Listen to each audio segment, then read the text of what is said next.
ডানাঙে, এবং আজকে সেই ডানাং শহর থেকে 24 কিলোমিটার দূরে আমাদের সেই নির্ধারিত বানা হিলসে চলে আসলাম সকালে। এরপর সেই ক্যাবেল কারে করে প্রত্যাশিত আমরা কিন্তু সেই গোল্ডেন ব্রিজে চলে আসলাম। অসংখ্য পরিমাণ দর্শনার্থী, প্রচুর বৃষ্টি হচ্ছে সকাল থেকে, মাঝে মাঝে আবহাওয়া ভালো হচ্ছে, একদিকে মেঘ, প্রচন্ড ঠান্ডা।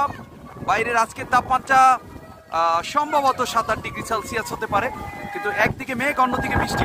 আসলে একটি কথা আমি আগে বলেছিলাম যে টাকা থাকলেই সব হয় না, যে কথাটি আজকে প্রমাণ করে দিলাম যে আসলে অনেক মানুষের অনেক টাকা আছে, কিন্তু ঘুরতে বের হওয়ার মতো যে চিন্তাশীলতা সেটা কিন্তু অনেকের মধ্যে এখনো তৈরি করতে পারি। এই ভিডিও দিয়ে হয়তো বা চেষ্টা করবো, ভাই অভাব আছে, কিন্তু অভাবের সময় আপনাকে ঘুরতে হবে।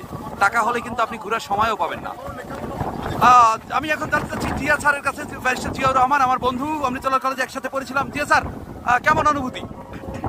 এক কথায় 100-তে 100, এক্সিলেন্ট। এর চেয়ে ভালো কোনো অনুভূতি, ভালো কোনো দৃশ্য, ভালো কোনো পরিবেশ আর হতে পারে না। আমি অনেক জায়গায় ঘুরেছি, এক্সিলেন্ট। ভিয়েতনামে যে এত সুন্দর জায়গা আছে, এটা খালি না আসলে এবং না দেখলে এটা বিশ্বাস করতে পারবে না। অবিশ্বাস্য, অসাধারণ, অসম্ভব সুন্দর এই জায়গাটা।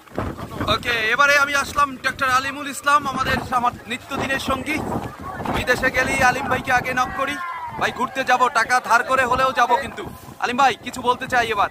এখানকার অনুভূতি আসলে ভাষায় আমরা প্রকাশ করতে পারবো না, যে না আসছে অবশ্যই যার টাকা আছে সেটা এসে একবার অনুভূতিটা নিয়ে যায়।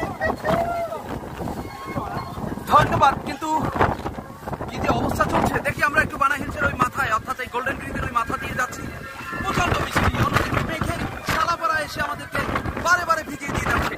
এক অসাধারণ এক এক্সাইটমেন্ট কাজ করছে প্রত্যেকের কাছেই। দেখি কিছু কি হচ্ছে। তবে যে কথাটি বলেছিলাম, 2-1 ইন্ডিয়ান থাকলেও বাঙালি কোনো পর্যটক কিন্তু এই অঞ্চলে নেই।